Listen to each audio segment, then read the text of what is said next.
Welcome to this bite-sized version of women's health hormones and more. Glad to be here. We've got some really fascinating material today, drawing from a discussion with Dr. Sara Gottfried. She's a Mhm. Harvard-trained physician, really an expert in hormones. Right. And our goal, really, is just to pull out the key nuggets, the important bits, to help everyone listening get a clearer picture of their hormonal health and, well, ultimately feel better. Sounds good. It looks like there's a lot packed in here. Yeah, everything from how stress messes with hormones to what happens during perimenopause and menopause, and even some practical tips for getting things back in balance. So where should we start? What jumped out at you first? Well, just the sheer frequency of hormone imbalance. Dr. Gottfried in the material mentioned testing, 40,000 people? Something like that. And finding that around 90% had an issue with cortisol? 90%. That's pretty staggering, isn't it? It really is. It just highlights how sensitive this whole system is. Yeah, exactly. And her big point, which I think is crucial for listeners, is starting with lifestyle medicine, the foundations. Before jumping to more complex interventions, it really empowers you to take some control. Absolutely. And cortisol. It kept coming up, didn't it? It seems like the main player, or maybe the main disruptor sometimes. You could definitely say that. I mean, it's vital, right? For immune function, blood sugar regulation, the whole stress Very response. needed. We absolutely need it. But the problem arises when it's chronically high. That's when things go sideways, like the link mentioned to increased belly fat. Ah, yes, the dreaded belly fat. Well, apparently the fat cells in the abdominal area just have more receptors for cortisol. So more cortisol, potentially more fat storage there. Okay, that makes sense. But it wasn't just about weight, was it? No, not at all. What was really striking were the links to other things. The material mentioned studies, I think, from University of Texas and Cornell, suggesting high cortisol might even be linked to, like, brain shrinkage in women. Wow.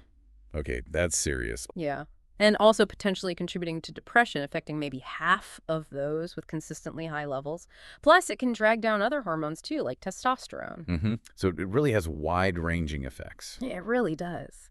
And something else that was really interesting was the connection to past experiences. I mean, like trauma. Exactly. Yeah. The material brought up ACE scores, adverse childhood experiences. Dr. Gottfried suggested that higher scores can actually shape your long-term cortisol patterns. Maybe high initially, but then potentially crashing low later on. It just shows how our history can literally be written into our physiology, doesn't it? It really does.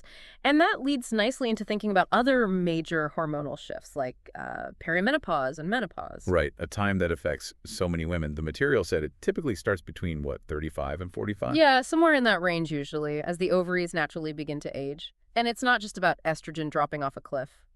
Well, yes, estrogen changes, progesterone changes, maybe testosterone too.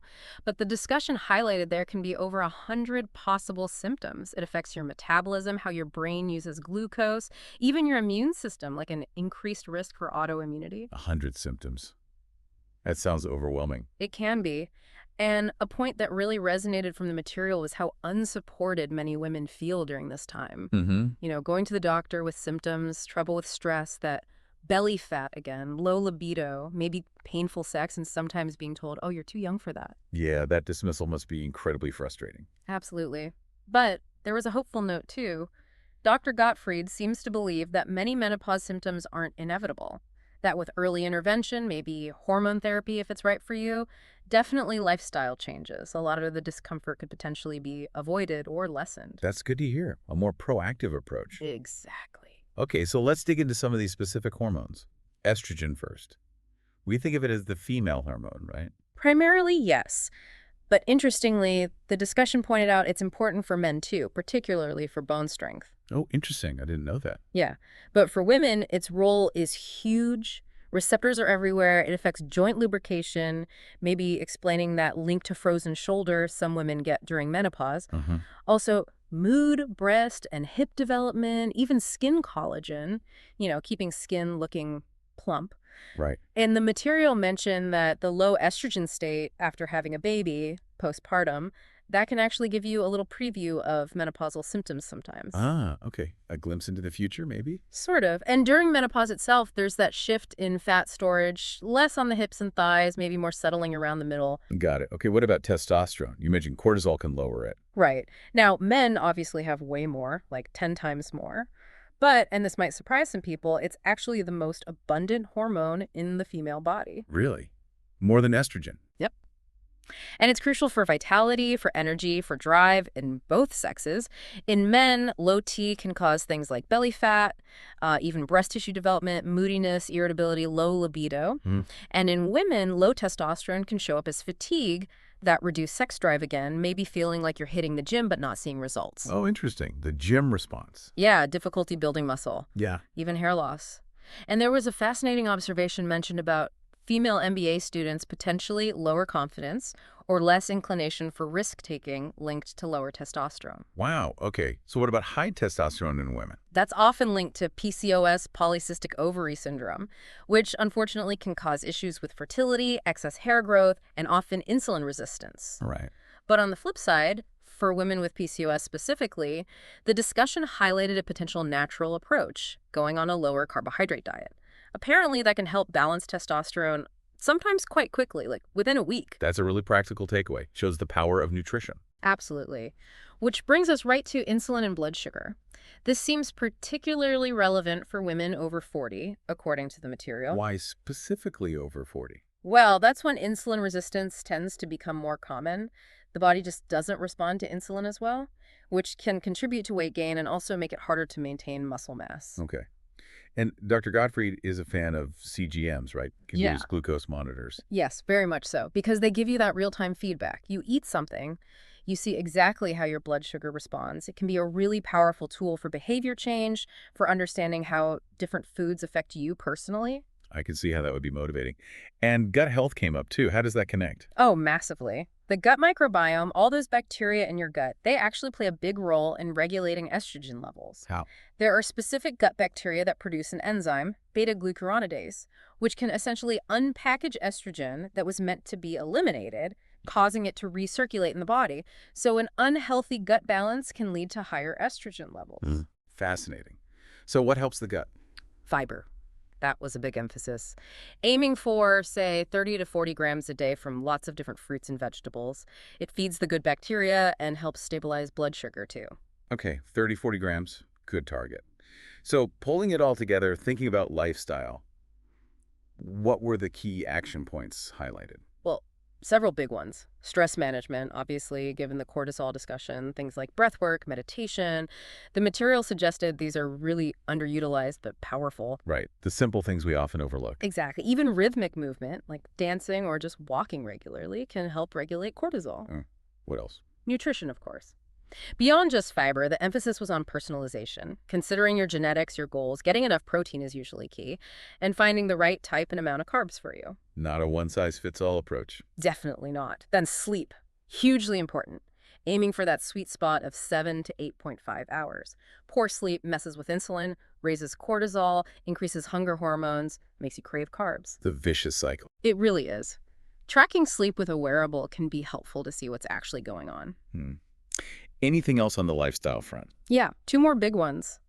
Toxin exposure, trying to minimize endocrine disruptors. These are chemicals that interfere with hormones found in like some plastics, BPA, canned food linings, parabens in skincare, flame retardants. I'm everywhere, it seems. They kind of are. Improving indoor air quality was also mentioned. And finally, exercise, specifically highlighting strength training. Why strength training in particular? It's fantastic for glucose disposal, helps your muscles soak up blood sugar. Plus, building muscle mass boosts your metabolism.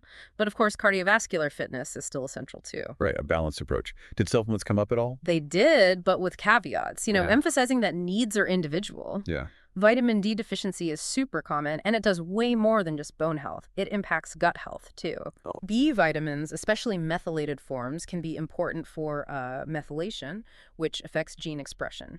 And for high cortisol, things like ashwagandha or rhodiola might be helpful for some people. Might be. Right.